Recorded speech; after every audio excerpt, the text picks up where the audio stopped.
क्या आपने कभी सोचा है कि ऑयल या फिर वाटर के टैंकर हमेशा गोली क्यों बनाए जाते हैं, जबकि अगर क्यूबिकल शेप में बनाए तो टैंकर की कैपेसिटी को बढ़ाया जा सकता है, फिर भी हम लोग ऐसा नहीं करते। इसके पीछे का रीजन क्या है?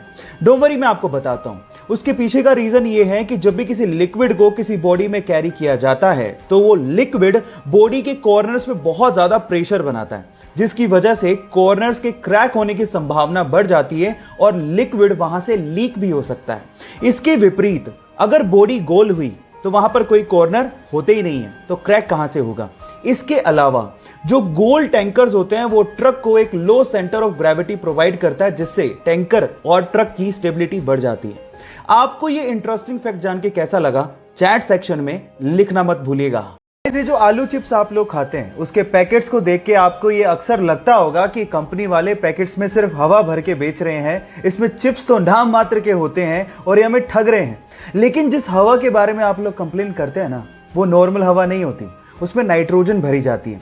और एक्चुअली वो नाइट्रोजन ही है जिसकी वजह से पैकेट का चिप्स इतना क्रिस्पी रह जाता है, यानी कि नाइट्रोजन चिप्स को प्रिजर्व करती है। इसके अलावा नाइट्रोजन एक और काम करती है, जब चिप्स को ट्रांसपोर्ट किया जाता है तब ये चिप्स आपस में टकरा टकरा के चूर चूर ना हो जाए, इसको बचाने के लिए नाइट्रोजन एक कुशन की तरह काम करती है। अब आप जान गए होंगे कि इस हवा के पीछे का राज क्या है। ये चिप्स के पैकेट्स के अंदर की हवा का फैक्ट जान के आपको कैसा लगा? चैट सेक्शन में लिखना मत भूलिएगा।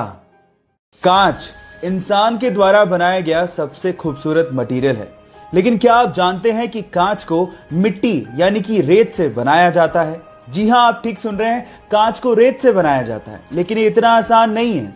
इसके लिए मिट्टी को यानी कि रेत को 1700 डिग्री सेल्सियस पे मेल्ट करना पड़ता है। जी हां, इतने हाई टेम्परेचर पर। और उसके बाद वो एक ट्रांसपेरेंट लिक्विड में कन्वर्ट हो जाता है और ठंडा होने के बाद वो सॉलिड के जैसा लगने लगता है, लेकिन वो एक्चुअली सॉलिड नहीं होता। साइंटिस्ट इसे एमोर्फस सॉलिड या फिर सुपर कूल्ड लिक्विड भी कहते हैं। सबसे खास बात यह है कि कांच को मोल्ड करना बहुत ही आसान है और कांच रिसाइक्लेबल भी होता है। कांच के बारे में इतनी इंटरेस्टिंग फैक्ट जान के आपको कैसा लगा? चैट सेक्शन में लिखना मत भूलिएगा। आप कौन से टाइप का टूथपेस्ट यूज करते हो? जी नहीं, मैं ब्रांड नहीं जानना चाहता हूं, लेकिन मैं ये जानना चाहता हूं कि क्या आप लोगों ने अपने टूथपेस्ट को पलट के उसके पीछे ग्रीन या रेड मार्क चेक किया है, जैसे कि वेज और नॉन वेज के पीछे होता है? जी हां गाइस, ये ग्रीन या रेड मार्क आपके टूथपेस्ट के टाइप को बताते हैं। जैसे कि अगर ग्रीन कलर हो तो इसका मतलब ये बिल्कुल नेचुरल इंग्रेडिएंट से मिलके बना है, मतलब यूज करने लायक है। अगर इसके पीछे ब्लू कलर हो तो इसका मतलब ये है कि वो नेचुरल तो है ही, लेकिन उसके साथ साथ उसमें मेडिसिनल प्रॉपर्टीज को ऐड किया गया है, वो और भी अच्छा है। लेकिन अगर रेड कलर मिले तो वो खतरनाक है, क्योंकि उसमें नेचुरल के साथ साथ केमिकल्स भी ऐड किए हुए हैं। लेकिन सबसे खतरनाक होता है ब्लैक कलर, जिसका मतलब यह है कि वो टोटली केमिकल से बनाया गया है। और अगर आपको ब्लैक कलर दिखे तो उसे तुरंत फेंक देना। अब आप लोग मुझे बताइए कि आपके टूथपेस्ट के पीछे कौन से कलर का बॉक्स है? चैट सेक्शन में लिखना मत भूलिएगा। गाइस, एक बहुत ही मजेदार फैक्ट बताता हूं।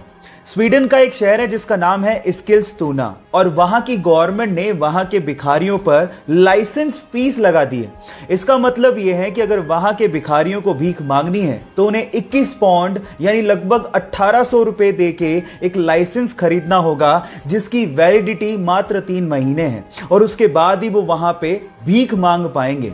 और अगर बिना लाइसेंस के वो भीख मांगते पकड़े गए तो उन्हें 342 पाउंड यानी कि लगभग 30,000 रुपए का जुर्माना भरना पड़ेगा। आपको क्या लगता है कि वहां की गवर्नमेंट ने ये स्टेप क्यों उठाया होगा? चैट सेक्शन में लिखना मत भूलिएगा।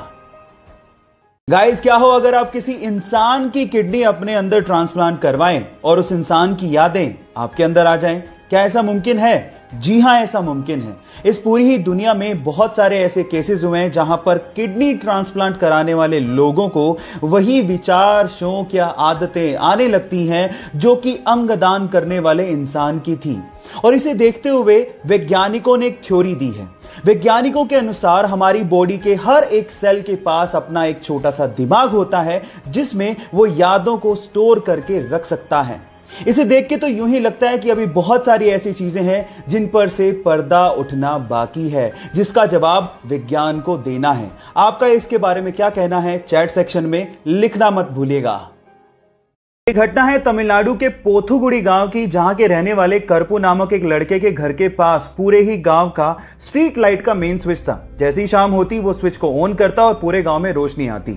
लेकिन एक दिन जब वो स्विच को ऑन करने गया तो वहां पर एक दुर्लभ पक्षी को उसने बैठा पाया 3 अंडों के साथ। उसने उसका फोटो लिया और गांव के व्हाट्सएप ग्रुप में शेयर करते हुए लिखा कि जब तक इन अंडों से बच्चे बाहर नहीं निकलते इस मेन स्विच को कोई भी हाथ ना लगाए।